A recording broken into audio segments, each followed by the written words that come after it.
Hello, welcome to My English Journey YouTube channel, and today we are going to explain 10th class second unit Nelson Mandela Long Walk to Freedom. రచించింది Nelson Mandela. ఇది అతని యొక్క autobiography. Before you read Nelson Mandela యొక్క వివరాలు ఇచ్చారు. అపార్థిడ్ అనేది ఒకప్పటి సమాజంలో ముఖ్యంగా సౌత్ ఆఫ్రికా లాంటి దేశాల్లో ఈ తెల్ల జాతీయులు నల్ల జాతీయుల్ని అణిచివేసే కార్యక్రమం జరిగేదన్నమాట. It's a political system that separates people according to their race. Race అంటే ఇక్కడ జాతి లేదా వర్ణము లేదా జాతి ఆధారంగా ప్రజల్ని వేరు చేసే ఒక పొలిటికల్ సిస్టమ్ని అపార్థిడ్ అని అంటారు. అంటే వర్ణ వివక్ష అని తెలుగులో అంటారు. ఇది ఏ దేశంలో ఎక్కువగా ఏదో మీరు ఇక్కడ చూడొచ్చు. సౌత్ ఆఫ్రికాలో ఎక్కువగా ఇది జరిగేదన్నమాట రీసెంట్ వరకు కూడాను. మీరు ఎప్పుడైనా నెల్సన్ మండేలా కోసం వినే ఉంటారు కదా. అతను ఆఫ్రికన్ నేషనల్ కాంగ్రెస్ చాలా ఏళ్ళుగా పనిచేశారు. అపార్థిడ్కి వ్యతిరేకంగా ఆయన తన జీవితాన్ని అంకితం చేశారు. అతను తన జీవితంలో 30 years ఆఫ్ లైఫ్ అతను ప్రిజన్లో జైల్లోనే గడిపారు. చివరికి అతను నల్ల జాతీయులకి కొన్ని హక్కులు సాధించడంలో సక్సెస్ అయ్యారు. అంతేకాకుండా 1994 May 10th జరిగినటువంటి ఎలక్షన్స్లో ఆయన డెమోక్రటిక్ పద్ధతిలో జరిగినటువంటి ప్రజాస్వామ్య పద్ధతిలో జరిగిన మొదటి సౌత్ ఆఫ్రికా ఎలక్షన్లో ఆయన ప్రెసిడెంట్గా ప్రమాణ స్వీకారం చేశారు. అలా ప్రమాణ స్వీకారం చేసిన మొదటి నల్ల జాతీయుడు నెల్సన్ మండేలాయే. ఇది అతని ఆటోబయోగ్రఫీలో నుంచి తీసుకున్న ఒక extract. Long walk to freedom అనేది ఆటోబయోగ్రఫీ పేరు. నెల్సన్ మండేలా సౌత్ ఆఫ్రికా యొక్క ప్రెసిడెంట్గా ప్రమాణ స్వీకారం చేసిన సందర్భంలో బీబీసీలో ప్రచురితమైనటువంటి వార్తను మీరు గమనించవచ్చు. ఆఫ్రికన్ నేషనల్ కాంగ్రెస్ ANC అనే పార్టీ 400 సీట్లు గాను 252 సీట్ల మెజారిటీతో విజయం సాధించింది, చరిత్ర సృష్టించిందని ఇచ్చారు. అలాగే ఆ సెరమనీ ఎక్కడ జరిగిందో కూడా అందులో చక్కగా ఇచ్చారు. Amphi theatre in Pretoria today. Amphi theatre అంటే ఒక ఓపెన్ థియేటర్ అనమాట. దాదాపు 140 దేశాల నుంచి చాలామంది ప్రతినిధులు వచ్చారు. అతను చెప్పిన మాట ఏంటంటే ఆ సందర్భంగా never again will this beautiful land experience the oppression of one by another. ఒకరి నుంచి ఇంకొకరు అణచివేతకు గురవడం అనేది ఈ దేశ చరిత్రలో ఇంకెప్పుడు కూడా రిపీట్ అవ్వదు అంటూ ఆయన ఒక సందేశాన్ని వెలిబుచ్చారనమాట. దాదాపు 1,00,000 మందికి పైగా రకరకాల కలర్స్లో కలిగినటువంటి మనుషులు, అంటే రకరకాల జాతులకు చెందిన రకరకాల దేశాలకు చెందిన మనుషులు ఈ ప్రమాణ స్వీకారోత్సవానికి హాజరయ్యారంటూ అక్కడ వార్త అనేది బీబీసీలో వచ్చిందనమాట. 10th May dawn bright and clear. 10th May అంటే మీకు తెలుసు కదా, 1994 May 10th అనే తేదీన ఆయన యొక్క ప్రమాణ స్వీకారం జరిగింది. అది ఎలా ఉందంటే ఆ రోజు డాన్ అంటే బిగాన్ మొదలైంది. ఆ రోజు ఎలా మొదలైంది? బ్రైట్ అండ్ క్లియర్, చాలా ఆశాజనకంగా మొదలైంది, సంతోషకరంగా మొదలైందని చెప్తున్నారు. ఇదంతా కూడా నెల్సన్ మండేలా మనతో చెప్తున్నారు అనమాట. For the past few days I have been pleasantly besieged by dignitaries and the world leaders who were coming to pay the respect before the inauguration. కొద్ది రోజులుగా ఈ ప్రమాణ స్వీకారోత్సవం కార్యక్రమానికి ముందే కొద్ది రోజులుగా దేశాల నుండి వచ్చిన ప్రతినిధులందరూ నన్ను చుట్టుముడుతూ నాకు అభినందనలు తెలియజేస్తూ ఉన్నారు. The inauguration would be the largest gathering ever of international leaders on the South African soil. ఇప్పుడు జరగబోయే ఈ ఇనాగ్రేషన్ అంటే ప్రారంభోత్సవం అని అర్థం అనమాట. ఏదైనా ఒక కొత్త విషయం స్టార్ట్ చేయడాన్ని ఇనాగ్రేషన్ అంటారు. సో ఈ ఇనాగ్రేషన్ అనేది అంటే వీళ్ళ ప్రభుత్వం ఏర్పాటు అనేది చాలా అద్భుతంగా జరగనుంది. ఆఫ్రికన్ సాయిల్ పై జరిగే గ్యాదరింగ్లో అంటే సమావేశాల్లోనే ఒక గొప్పది. అనేక మంది ఇంటర్నేషనల్ లీడర్స్ అందరూ హాజరవుతున్నారని నెల్సన్ మండేలా మనతో తెలియజేస్తున్నారు. బిసీజ్డ్ బై అని అంటే అర్థం to be surrounded closely by, చాలామంది చుట్టుముట్టడం, దగ్గరికి చేరడం అనేది బిసీజ్డ్ అనే అర్థం ఇక్కడ ఇచ్చారు. చూడండి. The ceremonies took place in the lovely sandstone amphitheatre formed by Union Building in Pretoria. ఎక్కడ జరిగిందనేది ఇక్కడ ఇచ్చారు సెరమనీ. ప్రిటోరియా అంటే అప్పటి సౌత్ ఆఫ్రికా రాజధానిలోని శాండ్ స్టోన్తో తయారైనటువంటి యాంఫీ థియేటర్. యాంఫీ థియేటర్ అంటే మీనింగ్ ఇచ్చారు. A building without a roof with many rows of seats rising in steps. ఇక్కడ మీరు చిత్రంలో చూడొచ్చు, ఒక ఓపెన్ థియేటర్ అనమాట. మెట్లతో కూడినటువంటి రౌండ్గా ఉండేటటువంటి ఒక ఓపెన్ థియేటర్ని యాంఫీ థియేటర్ అంటారు. శాండ్ స్టోన్తో తయారైనటువంటి ఈ యాంఫీ థియేటర్ ఎక్కడ ఉందంటే ప్రిటోరియాలో ఉంది. అక్కడే ప్రమాణ స్వీకారం అనే కార్యక్రమం జరిగిందనమాట. For decades this had been the seat of white supremacy and now it was the site of rainbow gathering of different colours nations for the installation of South Africa's first democratic non racial government. కొన్ని దశాబ్దాలుగా, decades అంటే దశాబ్దాలు కదా, కొన్ని దశాబ్దాలుగా తెల్ల జాతీయుల స్వాధీనంలో ఉన్నటువంటి ఈ స్థలం ఇప్పుడు ఎలా ఉందంటే rainbow gathering of different colours, అనేక రకాల వర్ణాలు కలిగిన ప్రజలందరూ కూడాను ఇంద్రధనస్సులా ఒక చోట చేరున్నట్టుగా అనిపించింది. రకరకాల దేశాలకు చెందిన వ్యక్తులు వచ్చారు. ఎక్కడికి వచ్చారు? ఇన్స్టాలేషన్ అంటే ప్రారంభం. ఏదైనా ఇన్స్టాల్ చేయడం అంటే కొత్తగా ఒక దాన్ని అధికారంలోకి తీసుకురావడం అని అర్థం అన్నమాట. సో సౌత్ ఆఫ్రికా యొక్క మొదటి ప్రజాస్వామ్య జాతి వివక్ష లేని ప్రభుత్వ ఏర్పాటు యొక్క ప్రారంభానికి ఇంతమంది కూడా గ్యాదర్ అయ్యారు. ఇదంతా ఒక రెయిన్బో గ్యాదరింగ్లా కనిపిస్తుందని ఆయన వర్ణించారు. On that lovely autumn day I was accompanied by my daughter Janani.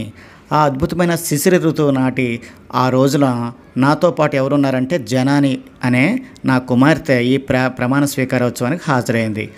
On the podium Mr de Klerk was the first sworn in as second deputy president. Second deputy ప్రెసిడెంట్గా ఆ రోజు నాతో పాటు నాకంటే ముందుగా ప్రమాణం స్వీకారం చేసింది మిస్టర్ డి క్లర్క్. ఈ చిత్రంలో ఆయన. Thabo Mbeki was sworn as first deputy president. మొదటి డిప్యూటీ ప్రెసిడెంట్గా థాబో ఎంబెకి అయిన అతను ప్రమాణ స్వీకారం చేశారు. చివరిగా ఇప్పుడు అతని టర్న్ అంటే మన నెల్సన్ మండేలా గారు వంతు వచ్చింది. అతను అధ్యక్షుడిగా ప్రమాణ స్వీకారం చేయబోతున్నారు. When it was my turn I ప్లేజ్డ్ to obey the uphold the constitution and to devout my self to well being of the republic and it's people. చివరిగా నా వంతు వచ్చినప్పుడు కాన్స్టిట్యూషన్ని నేను నిలబెడతానని, పాటిస్తానని, అలాగే నా యొక్క జీవితాన్ని కాన్స్టిట్యూషన్ కోసం, ప్రజల కోసం అంకితం చేస్తానని ప్రమాణ స్వీకారం చేశాను అని చెప్తున్నారు. To the assembled guests and watching world I said. అక్కడికి చేరినటువంటి ప్రపంచ ప్రతినిధులతోని, ప్రపంచంతోని నేనేం చెప్పానంటే ఆయన చెప్పిన మాటలు ఇచ్చారు. Today all of us do by our presence here confer glory and hope to the newborn liberty. ఈరోజు మనందరం కలిసి, ఇక్కడికి చేరిన వాళ్ళందరం కలిసి మనం ఏం చేసాము? ప్రపంచానికి కన్ఫర్ అంటే ఇక్కడ మీనింగ్ ఇచ్చాడు, గివ్ ఇవ్వటం. ప్రపంచానికి ఒక కొత్త ఆశనిచ్చాను. To the newborn liberty. ప్రపంచంలో కొత్తగా ఉద్భవించినటువంటి స్వాతంత్రం కోసం మనం కొత్త ఆశనిచ్చాను అని నెల్సన్ మండేలా చెప్తున్నారు. Out of the experience of an extraordinary human disaster that lasted too long must be born a society of which all humanity will be proud. Experience of an extraordinary human disaster అంటే ఇక్కడ అపార్థిడ్ system కోసం ఆయన ప్రస్తావించారు. అలాంటి ఒక దురదృష్టకరమైనటువంటి, ఒక దారుణమైనటువంటి విపత్తు, డిజాస్టర్ అంటే విపత్తు నుంచి అది ఎంతకాలం కొనసాగింది? లాస్టెడ్ టూ లాంగ్, చాలా కాలం కొనసాగినటువంటి ఆ అపార్థిడ్ సిస్టమ్ నుంచి మనం బయటకు వచ్చి ఏం చేసాం? Must be born a society of which all humanity will be proud. ప్రపంచంలోని మానవులంతా గర్వించే ఒక వ్యవస్థలోకి మనం వచ్చాం. సో ఈ విధంగా ఒక కొత్త ఆశాభావాన్ని ఆయన వ్యక్తం చేస్తారు. We who were outlaws not so long ago have today been given the rare privilege to be host to the nations of the world on our own soil. Nelson Mandela ఏం చెప్తున్నారంటే మనం ఎవరమైతే అవుట్లాస్ అంటే ఇక్కడ వీ హూవర్ అవుట్లాస్ అంటే because of its policy of apartheid many countries had earlier broken off diplomatic relations with South Africa. Apartheid system కారణంగా చాలా దేశాలు south ఆఫ్రికాతో తెగదంపులు చేసుకున్నాయి. కానీ ఇప్పుడేం చేసాయి? అపార్థిడ్ సిస్టమ్ అంతమయ్యి డెమోక్రటిక్ ప్రభుత్వం అనేది ఏర్పడ్డాక మనం ఏం చేయగలిగాం? సౌత్ ఆఫ్రికన్స్ ఏం చేయగలిగారంటే have been given rare privilege, ఒక గొప్ప అరుదైన అవకాశం మనకు దొరికింది. To host the nations of the world on our own soil. మన సొంత మాతృభూమి పైన ప్రపంచ దేశాల్లోని అనేక నాయకులకి మనం ఆతిథ్యం ఇవ్వగలుగుతున్నాం ఈరోజు. సో మన దేశం పట్ల ఇతర దేశాల యొక్క ఆలోచన కూడా మారింది అని చెప్తున్నారు. We thank all our distinguished international guests for having come to take positions with the people of our country. What is, after all, a common victory for justice, for peace, for human dignity. ఇక్కడికి వచ్చినందుకు మీ అందరికి కూడాను, ప్రపంచ దేశాల నుండి వచ్చిన అందరి international guests అంటే అతిథులందరికీ ఆయన ధన్యవాదాలు తెలిపారు.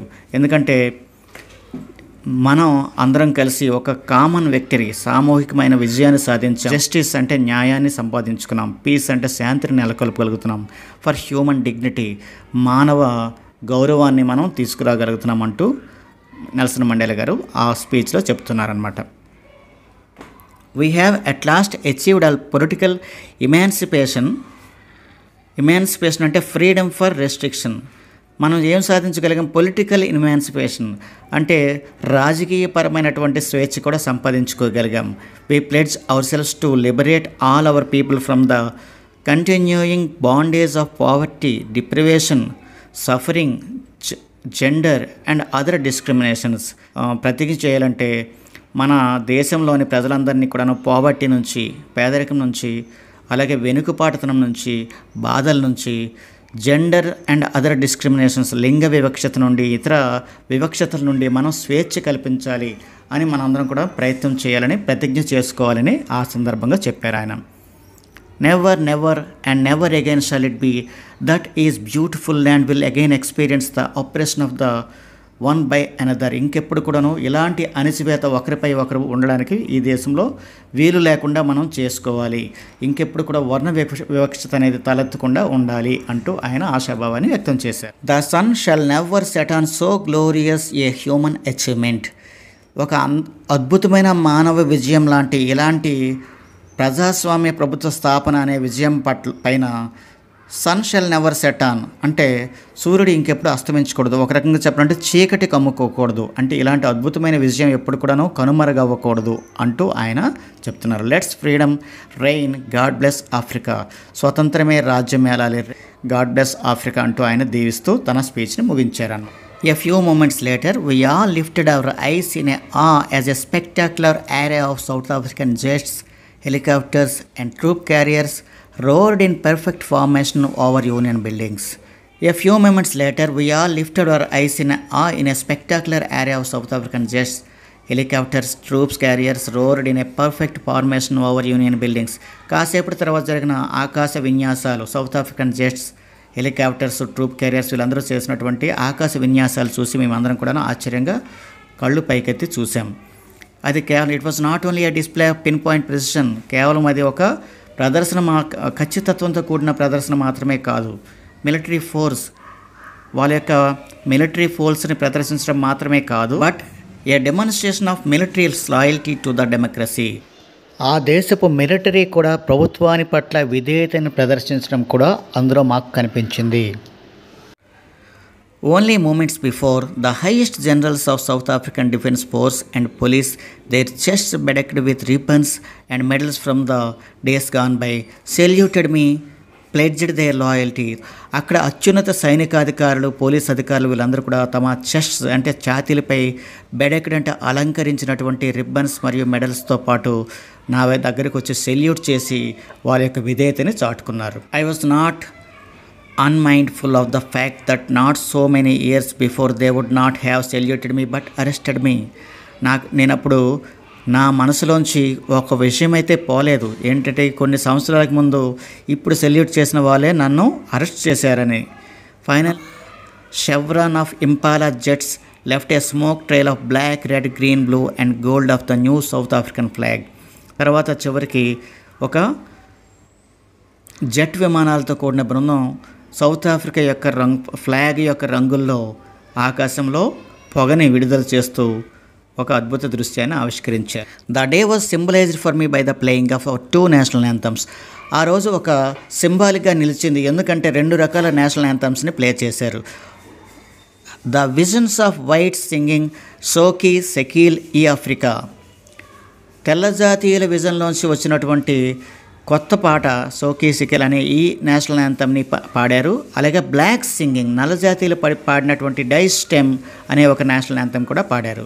ఇది ఓల్డ్ యాంథమ్ ఆఫ్ రిపబ్లిక్, ఇది ఆ దేశం యొక్క పాత జాతీయ గీతం.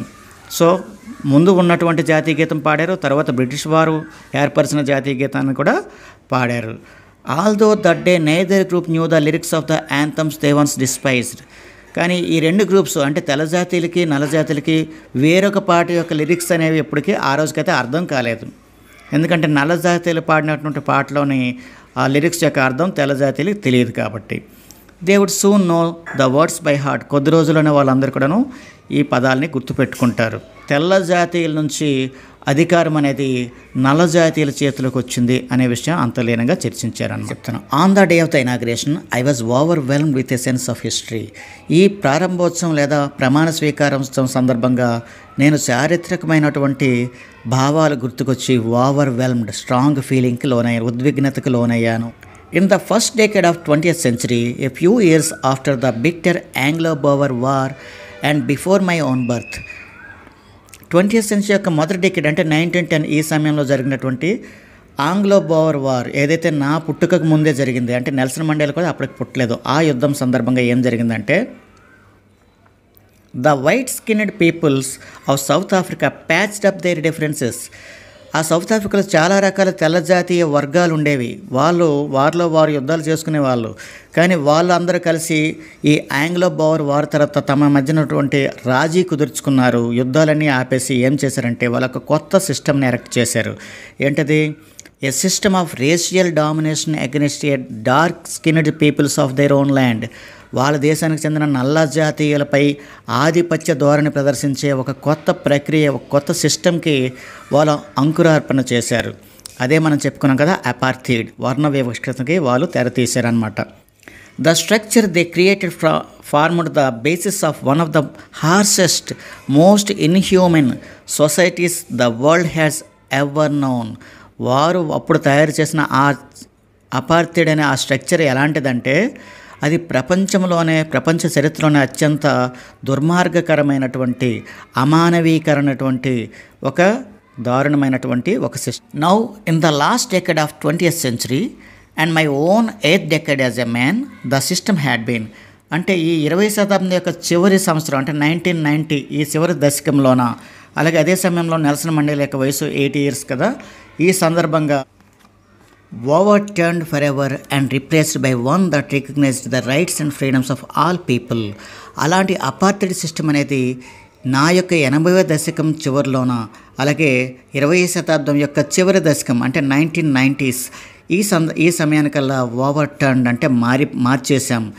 ఫర్ ఎవర్, ఎప్పటికి శాశ్వతంగా దాన్ని మార్చేసి దాన్ని దేంతో రీప్లేస్ చేయగలిగామంటే ఏదైతే డెమోక్రసీ అనే సిస్టమ్ ఉందో, ప్రజల యొక్క హక్కుల్ని వాళ్ళ యొక్క వర్ణ వివక్షతకు తావు లేకుండా గుర్తించగలిగే ప్రజాస్వామ్య పద్ధతిలోకి మార్చగలిగాము అని చెప్తున్నారు. That day had come about through the unimaginable sacrifice of thousands of my people. ఆ రోజు ఎలా వచ్చిందంటే కొన్ని వేలాది మంది మా ప్రజలు చేసిన త్యాగం ఫలితంగా ఇమాజిన్ చేయలేనటువంటి, ఊహించలేనటువంటి త్యాగాల కారణంగా వచ్చింది. People whose suffering and courage can never be counted or repaid. ఆ ప్రజల యొక్క త్యాగాలు కానీ, వాళ్ళు పడిన బాధ కానీ, వాళ్ళు చూపించిన తెగువ ఇవేవి కూడా మనం లెక్కించలేము, వాటికి మనం value కట్టలేము. I felt that day, as I have on so many other days, that I was simply the sum of all those African patriots who had gone before me. ఆ రోజు దేనికి ఫలితంగా భావించానంటే నన్ను ఆఫ్రికా నుంచి చనిపోయినటువంటి అందరు దేశభక్తులకు సమానంగా భావించుకున్నాను. That long and noble line ended up now and began again with me. వాళ్ళ యొక్క దీర్ఘకాలపు జీవన రేఖంతా ముగిసిపోయి నాతో మళ్ళీ మొదలైందన్నట్టుగా భావించాను. వాళ్ళ నిరీక్షణ ముగిసి మళ్ళీ నాతో జీవితం మొదలైందన్నట్టుగా నేను భావించాను. I was pained that I was not able to thank them. నేను వాళ్ళకి ధన్యవాదాలు చెప్పలేనందుకు చాలా దుఃఖించాను. That they were not able to see what their sacrifices has wrought. వాళ్ళ యొక్క త్యాగాల ఫలితంగా ఏది వచ్చింది, ఈ స్వతంత్రం లేదా ఈ వర్ణ వివక్షత లేని సమాజం వచ్చిందనే విషయం వాళ్ళు తెలుసుకోలేకపోయినందుకు, వాళ్ళు ముందే చనిపోయారు కాబట్టి వాళ్ళకి తెలియదు కాబట్టి, వాళ్ళు తెలుసుంటే ఎంత బాగుండేది కదా అని నేను చాలా బాధపడ్డాను. రాట్ అంటే ఓల్డ్ ఫ్యాషన్ పదం, అది డన్ లేదా అచీవ్డ్, సాధించిన. సాక్రిఫైస్ హ్యాజ్ రాట్ అంటే వారు యొక్క త్యాగాలు సాధించిన ఫలితాన్ని వాళ్ళు చూడలేనందుకు నేను చాలా దుఃఖించాను. ఈ పారాగ్రాఫ్లో నెల్సన్ మండేలా త్యాగధనుల యొక్క గొప్పతనాన్ని, వాళ్ళు చేసిన త్యాగాన్ని గుర్తుంచుకున్నారు.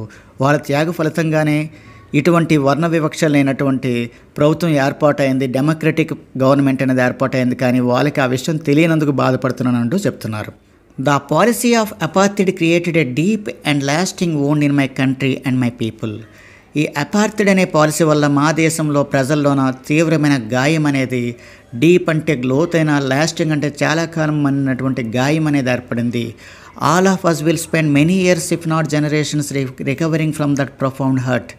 అలాంటి తీవ్రమైన గాయం నుంచి కోలుకునేందుకు కొన్ని జనరేషన్స్ కాకపోయినా కనీసం కొన్ని ఇయర్స్ అయినా పడతాయి మా దేశానికి. ఇక్కడ ప్రొఫౌండ్ అంటే డీప్ అండ్ స్ట్రాంగ్ అనే మీనింగ్ ఇచ్చారు. సో అలాంటి తీవ్రమైన గాయం నుంచి కోలుకోవడానికి మా దేశానికి అయితే కొన్ని సంవత్సరాలైనా పడతాయి at least. But the decades of the operation and brutality had another unintended effect. కానీ డెకేడ్స్ ఆఫ్ ఆపరేషన్ అంటే దశాబ్దాల పాటు కొనసాగిన అణిచివేత, బ్రూటాలిటీ అంటే క్రూరత్వం అనేది ఇంకో రకమైన అన్ఇంటెండెడ్ అంటే ఉద్దేశపూర్వకంగా లేనటువంటిది అని అర్థం అనమాట. సో అన్ఇంటెండెడ్ ఎఫెక్ట్ కూడా కలిగించింది. ఏంటంటే ఇట్ ప్రొడ్యూస్డ్ ద ఆలివర్ టాంబోస్. ఇది అలాంటి అణిచివేత కారణంగా ఈ క్రింద తెలపబడిన అనేక మంది దేశభక్తులు అనేవాళ్ళు ఇక్కడ ఉద్భవించారు. వాళ్ళ కొంతమంది పేర్లు ఇచ్చారు చూడండి. Oliver Tambos, Walter Sisulus, chief Luthulis, Yusuf Dadoos, Bram Fischers, the Robert Sobukwes of our time. అనేక మంది గొప్ప గొప్ప త్యాగధనులు అనేవాళ్ళు ఉద్భవించారు. Men of such extraordinary courage, వాళ్ళు అత్యంత ధైర్య సాహసాలు ప్రదర్శించారు అంటూ కొంతమంది గొప్ప గొప్ప నాయకుల యొక్క వివరాలు మన నెల్సన్ మండేలా గారు మనకు తెలియజేస్తున్నారు. ఇక్కడ మనం చూడొచ్చు. Courage, wisdom and generosity that their like may never be known again. వాళ్ళు ప్రదర్శించినటువంటి ధైర్య సాహసాలు, జ్ఞానము, దాతృత్వపు స్వభావం ఇవన్నీ కూడా ఇంకెప్పుడు కూడాను తిరిగి తెలుసుకోలేనంత గొప్ప త్యాగధనులు అనేవాళ్ళు ఆ సమయంలో ఈ తెల్ల జాతీయుల అణిచివేత కారణంగానే ఉద్భవించారు. Perhaps it requires such depths of oppression to create such heights of character. నిజానికి ఈ త్యాగధనులు ప్రదర్శించినంత గొప్ప క్యారెక్టర్ కలిగిన మనుషులు ఉద్భవించాలంటే అలాంటి లోతైన అణిచివేత అనేది అవసరమేమో. ఉలి యొక్క దెబ్బలు పడితే కానీ శిల్పం కాలేదు అంటారు కదా. అలాగే లోతైన అణిచివేతను ఎదుర్కొన్నందు కారణంగానే ఇలాంటి గొప్ప క్యారెక్టర్ కలిగిన దేశభక్తులు జనించారు అని మండేలా అభిప్రాయపడుతున్నారు. My country is rich in the minerals and gems that lie beneath it's soil. మా దేశం ఈ నేల అంతర్భాగంలో విలువైన రాళ్ళు, రత్నాలకు ప్రసిద్ధి చెందింది. But I have always known that greatest wealth its people finer and truer than the purest diamonds. కానీ మా దేశ ప్రజలైతే ఈ డైమండ్స్ కంటే లేదా రాళ్ళు, రత్నాల కంటే ఇంకా స్వచ్ఛమైనటువంటి గొప్ప సంపద అని నెల్సన్ మండేలా తన దేశ ప్రజలను ఉద్దేశించి ప్రశంసిస్తూ చెప్తున్నారు. It is from these comrades in the struggle that I learn the meaning of courage. నాకు ధైర్యం అనే పదానికి అర్థం నేర్పిందే నా కామ్రేడ్స్, నా విప్లవ సహచరులు. Time and again I have seen men and women risk and give there lifes for idea. Time and again అంటే అనేక సార్లు, నేను చాలా సందర్భాల్లో చూశాను, స్త్రీలు, పురుషులు వాళ్ళు తమ జీవితాలని రిస్క్లో పెట్టడం దేనికోసం, ఒక ఐడియా. ఇక్కడ ఐడియా అంటే వర్ణ వివక్షతకు వ్యతిరేకంగా పోరాటం చేయడం అనే ఐడియా కోసం తన జీవితాలనే పణంగా పెట్టడం అనేది నేను చూడగలిగాను. I have seen men stand up to attacks and torture without breaking, showing strength and resilience that defies imagination. Resilience అంటే the ability to deal with any kinds of hardships, recover from its effects. ఎంత కఠినమైన పరిస్థితులను ఎదుర్కోవడం, అవి కలిగించే ఫలితాల నుంచి recover అవ్వగలగడం, అంటే మళ్ళీ లేచి నిలబడగలగడం అనేదాన్ని రెసిలియన్స్ అని అంటారనమాట. నేను ఏం చూడగలంటే చాలామంది మా మనుషులు ఈ అటాక్స్కి తట్టుకొని, వాళ్ళు తెల్లజాతీయులు పెట్టే టార్చర్ని తట్టుకొని ఎటువంటి బ్రేకింగ్కి లోనవ్వకుండా, అంటే వెన్ను తిరగకుండా, షోయింగ్ స్ట్రెంగ్త్ అంటే చాలా తమ బలాన్ని, రెసిలియన్స్ని చూపిస్తూ, రెసిలియన్స్ చెప్పుకున్నాం కదా, తెగువ చూపిస్తూ, డెఫీస్ ద ఇమాజినేషన్ మన ఊహకందనటువంటి తెగువను ప్రదర్శించి I learn that courage was not the absence of fear. ఇంకా ఏం నేర్చుకున్నానంటే కరేజ్, ధైర్యం అంటే భయం లేకపోవడం కాదు, బట్ ట్రైంఫ్ ఓవర్ ఇట్. కానీ ఆ భయాన్ని అధిగమించగలగడం, ఆ భయంపై విజయం సాధించడం అనేది. The brave man is not he who does not feel afraid, but he who conquers that fear. ధైర్యవంతుడు ఎవరంటే ఎవరైతే భయపడడం వాడు కాదు, కానీ ఎవరైతే భయాన్ని అధిగమించగలడో వాడే నిజమైన ధైర్యవంతుడు అని నేను తెలుసుకోగలను. No one is born hating another person because of the colour of his skin or his background or his religion. ఏ ఒక్క మనిషి కూడా పుట్టుకతోనే తన సాటి మనిషి యొక్క రంగుని లేదా అతని బ్యాక్గ్రౌండ్ని, అతని మతాన్ని చూసి ఇతన్ని అసహించుకోవాలి అని ప్రారంభించడు. పుట్టుకతోనే అలాంటి లక్షణం ఎవరికీ రాదు. People must learn to hate. If they can learn to hate, they can be taught to love, for love comes more naturally to human heart than its opposite. People must learn to hate. ప్రజలు పుట్టిన తర్వాత తమ పరిసరాల నుంచి ఇతరులను మనం అసహించుకోవాలి, కొన్ని మతాలను అసహించుకోవాలి, కొంతమంది రంగును అసహించుకోవాలి, కొంతమంది బ్యాక్గ్రౌండ్ని అసహించుకోవాలని తన పరిసరాల నుంచి ఇతర మనుషుల నుండే నేర్చుకుంటారు. దాని అర్థం ఏంటి? If they can learn to hate, వాళ్ళు ఇలా హేట్ చేయడం నేర్చుకున్నారంటే they can be taught to love, వాళ్ళు ప్రేమించడం కూడా నేర్చుకోగలరు. వారికి మనం నేర్పితే ప్రేమ కూడా నేర్చుకోగలరు. For love comes more naturally to the human heart than its opposite. ఎందుకంటే ప్రేమ అనేది మానవ హృదయానికి అత్యంత సహజంగా వస్తుంది, దాని ఆపోజిట్ అయినటువంటి ద్వేషం కంటే. దాని అర్థం ద్వేషం కంటే ప్రేమ సులభంగా నేర్చుకోవచ్చు. మండేలా గారి అభిప్రాయం ఏంటి? ఇక్కడ అందరూ కూడా ఇతరులని ప్రేమించడం నేర్చుకోవాలి. ఎవరైతే మనసుల్లో హ్యాటర్డ్ ఉందో, ద్వేషం ఉందో, వాళ్ళు దాన్ని విడనాడి ప్రేమించడం నేర్చుకోవాలి. Even in the grimmest times in prison when my comrades and ever push to our limits. Prison అంటే జైలు జీవితంలో మేము చాలా బాధాకరమైన సందర్భాల్లో కూడాను when my comrades and ever push to our limits. Push to our limits అంటే మీనింగ్ ఇచ్చాడు push to the last point in our ability to bear pain. నొప్పిని భరించగలిగే చివరి పాయింట్ సందర్భంలో కూడాను, అలాంటి తీవ్రమైన విచారకరమైన సందర్భాల్లో కూడాను I would see a glimmer of humanity in one of the guards. ఎవరో ఒక గాడ్లోన నేను మానవత్వపు చిన్నని వెలుగు రేఖల్ని చూడగలిగేవాడిని. Perhaps just for a second, కనీసం ఒక సెకండ్స్ పాటు అలాంటి దాన్ని చూసినా సరే, but it was enough to reassure me and keep going. నేను మళ్ళీ అభయం ఇచ్చుకొని ముందుకు కొనసాగాలి, ఈ పోరాటాన్ని ముందుకు తీసుకెళ్ళాలి అనే ఒక వెలుగు రేఖలాగా ఆ ఎవరో ఒక గాడ్లో కనిపించిన సన్నని మానవత్వపు రేఖ నాకు ఆశనిచ్చేది. ఎలాంటి పరిస్థితులు అతను జైలు జీవితంలో ఎదుర్కొన్నాడో, కానీ భవిష్యత్తు పట్ల ఎలా ఆశను వదులుకోలేదో మనకు నెల్సన్ మండేలా గారు చెప్తున్నారు. Man's goodness is a flame that can be hidden but never be extinguished. మనిషిలో ఉండే మంచితనం అనేది ఒక సన్నని మంట లాంటిది, దాన్ని మనం దాచుకోగలం తప్పితే ఎప్పటికీ ఆ మంట అనేది ఆగదు. దీని అర్థం ఏంటంటే ఎంతటి కఠినాత్మలలోనైనా ఒక చిన్నని మంచితనం అనే ఒక భావం అనేది ఉంటుంది అని చెప్తున్నారు Nelson Mandela. In life every man has twin obligations. Obligation to his family, to his parents, to his wife and children, and he has an obligation to his people. ప్రతి మనిషికి జీవితంలో రెండు బాధ్యతలు ఉంటాయి. ఒకటోది అతని ఫ్యామిలీ. ఫ్యామిలీ అంటే ఎవరు? To his parents, wife and children. రెండో బాధ్యత ఏంటంటే and he has an obligation to his people. అతను తన ప్రజల పట్ల, తన దేశం పట్ల కూడా అతనికి బాధ్యత ఉంటుంది. టు కమ్యూనిటీ, హిస్ కంట్రీ, దేశం పట్ల, తన సమాజం పట్ల, తన ప్రజల పట్ల కూడా అతనికి బాధ్యత ఉంటుంది. In a civil and human society, each man is able to fulfill those obligations according to his own inclinations and abilities. ఒక పౌర సమాజంలో, మానవత్వం కలిగిన సమాజంలో ప్రతి మనిషి కూడాను ఇలాంటి రెండు బాధ్యతల్ని తీర్చుకునే అవకాశం ఉంటుంది. According to his own inclinations, తమ యొక్క వ్యక్తిగత అభిరుచులకు అనుసరించి, అతని సామర్థ్యాన్ని అనుసరించి ఈ బాధ్యతలు నెరవేరుస్తూ ఉంటారు ప్రతి ఒక్కరు కూడాను. But in a country like South Africa, it was almost impossible for a man of my birth and color to fulfill both of these obligations. South Africa లాంటి వర్ణ వివక్షత కలిగిన దేశంలో నాలాంటి రంగు కలిగినటువంటి అంటే నల్ల జాతీయులకి ఇలాంటి బాధ్యతలను నెరవేర్చుకునే అవకాశమే లేదు. South Africa, A man of colour who attempted to live as a human being was punished and isolated. South ఆఫ్రికాలో మ్యాన్ ఆఫ్ కలర్ అంటే నల్ల జాతీయులు ఎవరైతే తమ దేశం కోసం, ప్రజల కోసం ఆలోచించాలని ప్రయత్నించారో వాళ్ళని పనిష్ చేసి ఐసోలేట్ చేసేవాళ్ళు, అంటే జైలులో వేసేవాళ్ళు. In south Africa, A man who tried to fulfil his duty to his people.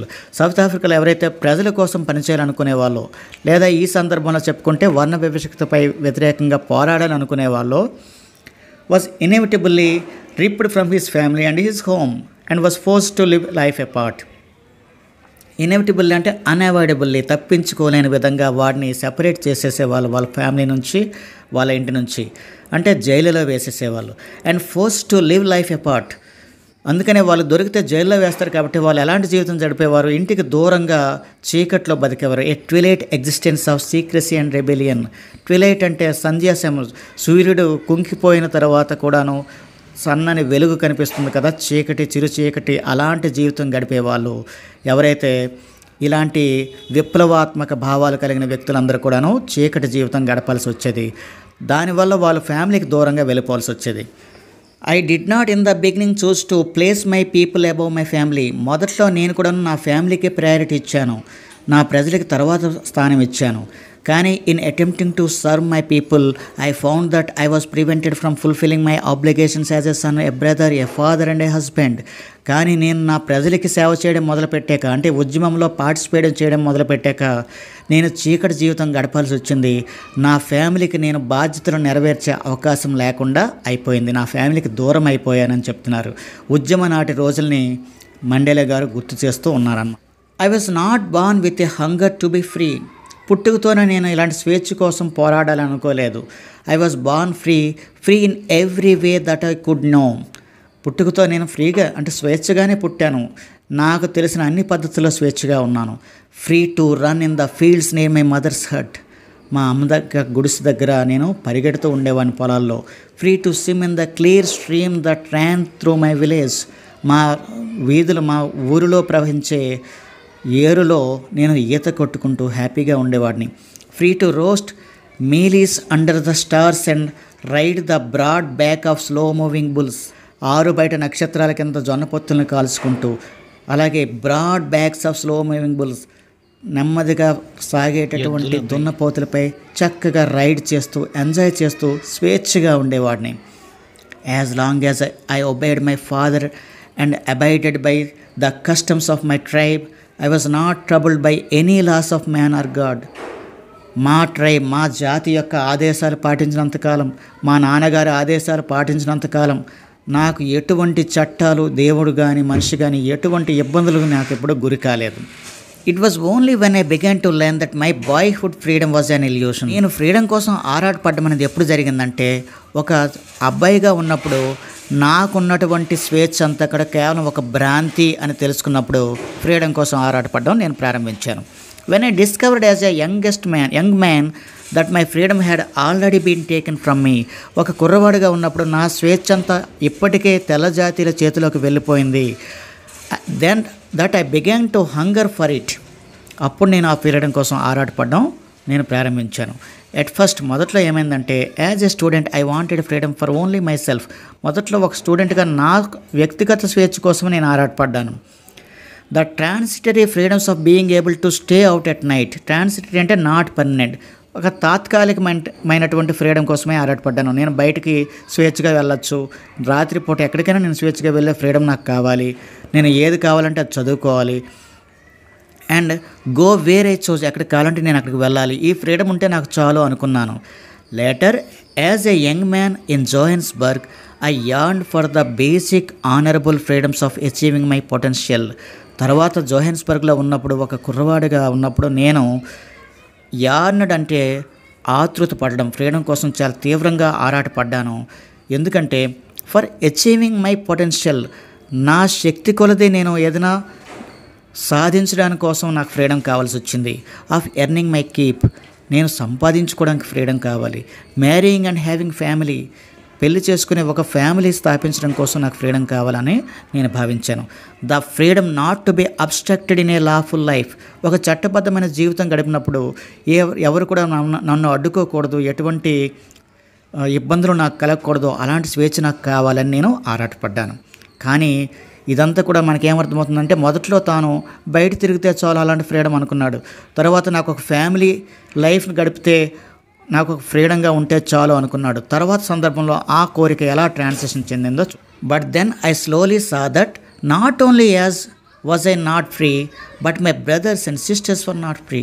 తర్వాత నెమ్మదిగా నేను గమనించేసరికి కేవలం నా ఒక్కడనే కాదు, నా అన్నదమ్ములు, అంటే ఇక్కడ తన సొంత అన్నదమ్ములని కాదు, తన దేశంలోని అక్క చెల్లెలు, సోదర సోదరీమణులందరికీ కూడా ఫ్రీడమ్ లేదు. I saw that it was not just my freedom that was curtailed అంటే మీనింగ్ రెడ్యూస్డ్. కేవలం నా ఒక్కడి ఫ్రీడమ్ మాత్రమే తగ్గించబడలేదు, but the freedom of everyone who look like I did. నాలా కనిపించే నా చుట్టూ ఉండే అందరి ఫ్రీడమ్ కూడాను హరించి వేయబడింది. That is when I joined the African national Congress and that is when the hunger for my own freedom became greater hunger for the freedom of my people. అప్పుడే నేను ఆఫ్రికన్ నేషనల్ కాంగ్రెస్లో జాయిన్ అయ్యాను.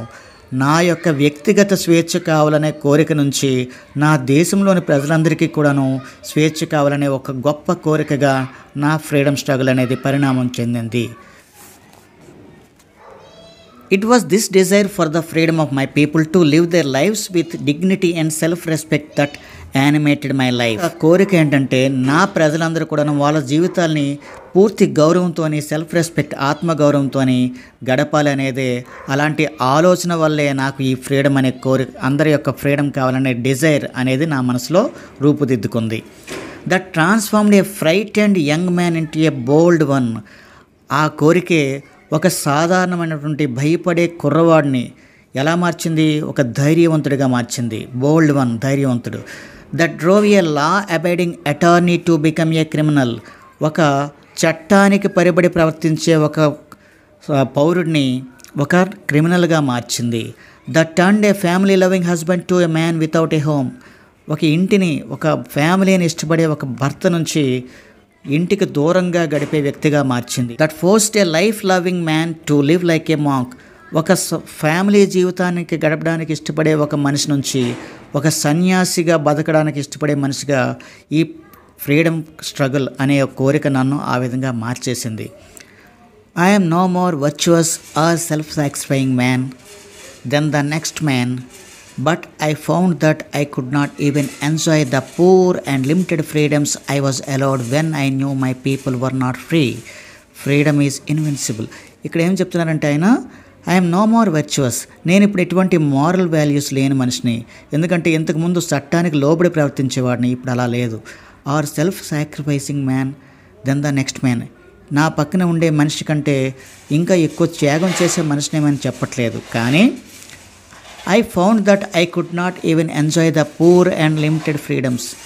ఇప్పుడు మాత్రం నాకు లభించే కొద్దిపాటి ఫ్రీడమ్ను కూడాను నేను ఎంజాయ్ చేసే పరిస్థితుల్లో లేను. ఎందుకంటే నా పక్కన మిగతా ప్రజలందరూ కూడాను ఎటువంటి ఫ్రీడమ్కి దూరంగా ఉన్నారు కాబట్టి వారందరికీ లేని ఆ చిన్నపాటి ఫ్రీడమ్ను కూడా నేను ఎంజాయ్ చేసే పరిస్థితి నుండి దూరం అయిపోయాను. అంటే నాకంటే నా ప్రజల కోసం నేను ఆలోచించడం ఎక్కువగా మొదలుపెట్టేశాను. Freedom is indivisible. The chains on any one of my people were the chains on all of them. Freedom అనేది సెపరేట్ చేయలేనిది. ప్రజలందరికీ ఫ్రీడమ్ ఇస్తేనే ఫ్రీడమ్ ఇచ్చినట్టు, అంతేగాని కొద్దిమంది ఫ్రీడమ్ ఇచ్చి మిగతా వాళ్ళకి ఫ్రీడమ్ ఇవ్వనప్పుడు ఆ ఫ్రీడమ్ కాదు అని చెప్పి. The chains on any one of my people were the chains on all of them. మా ప్రజల్లోని ఏ కొద్దిమంది మీద ఉన్నటువంటి అణిచివేత అయినా సరే మిగతా అందరి పట్ల ఉండే అణిచివేతగా భావిస్తాం, అంతేగాని కొంతమందికి స్వతంత్రం ఇచ్చి కొంతమందికి ఇవ్వకపోతే దాని ఫ్రీడంగా మేము భావించలేం. The chains on all of my people were the chains on me. ప్రజలందరిపై ఉండేటటువంటి ఈ ఫ్రీడమ్ లేకపోవడం అనే ఈ పరిస్థితి, అణిచివేత నాపై అణిచివేతగా నేను భావించాను. I knew that oppressor must be liberated just as surely as the oppressed. Oppressed అంటే పీడించబడేవారు, ఇక్కడ నల్ల జాతీయులు. అప్రెసర్ అంటే పీడించేవారు లేదా అణిచివేసేవారు, ఇక్కడ తెల్ల జాతీయులు. నల్ల జాతి వారు అణిచబడేవారు ఎలాగైతే ఫ్రీడమ్ను కోల్పోయారో అదేవిధంగా అణిచివేసిన తెల్ల జాతీయులకు కూడాను లిబరేషన్ అవసరమే, వాళ్ళకి కూడా స్వేచ్ఛ అవసరమే. మండేలా గారి ఉద్దేశం ఏంటంటే, a man who takes away another's man's freedom is a prisoner of హేటెడ్. ఎవరైతే ఎదుటి వ్యక్తి పక్క వ్యక్తి యొక్క స్వేచ్ఛను హరిస్తారో వాళ్ళు కూడాను హేటెడ్, ద్వేషం అనే యొక్క భావానికి బందీలుగా ఉన్నారు. He is locked behind the bars of prejudice and narrow mindedness. Narrow mindedness అంటే ఇరుకైన స్వభావం. ప్రిజుడీస్ అంటే ఇక్కడ ఇచ్చాడు a strong dislike without any good reason. ఎటువంటి కారణం లేకుండా పక్క వ్యక్తులు ఎదుటి వ్యక్తుల్ని తీవ్రంగా ద్వేషించే వాళ్ళని ప్రిజుడీస్ అని అంటారనమాట. అలాంటి భావాన్ని ప్రిజుడీస్ అంటారు. సో ఇలాగ ఎదుటి వ్యక్తి ఫ్రీడమ్ని హరించే వాళ్ళు ప్రిజుడీస్ చేతిలోనూ అలాగే నేరో మైండెడ్నెస్ చేతిలోనూ బందీలుగా ఉన్నారు. వాళ్ళకి కూడాను స్వేచ్ఛనివ్వాలి. I am not truly free if I am taking away someone else freedom. నేను కనుక ఎదుటి వ్యక్తి యొక్క ఫ్రీడమ్ని హరిస్తే నేను కూడా స్వేచ్ఛగా లేనట్టే. జస్ట్ యాజ్ షూర్లీ, ఎంత ష్యూర్గా అంటే I am not free when my freedom is taken away from me. నా ఫ్రీడమ్ ఎవరైనా హరిస్తే ఎలాగైతే నేను ఫ్రీడమ్ లేనట్టు భావిస్తానో అదే పద్ధతిలో ఎదుటి వ్యక్తి యొక్క ఫ్రీడమ్ని హరించే ప్రతి వ్యక్తి కూడా ఫ్రీడమ్ని కోల్పోయినట్టే. The oppressed and the oppressor are alike robbed of their humanity. అణిచివేసేవారు, అణిచివేయబడిన వారు ఇద్దరు కూడా తమ యొక్క మానవత్వాన్ని కోల్పోయినట్టే. రాబడ్ అంటే దోచివేయబడ్డం, దోపిడీకి గురైనట్టే. సో మాకే కాదు, మమ్మల్ని అణిచివేస్తున్నట్టు తెల్ల జాతీయులకు కూడా ఫ్రీడమ్ అనేది అవసరం.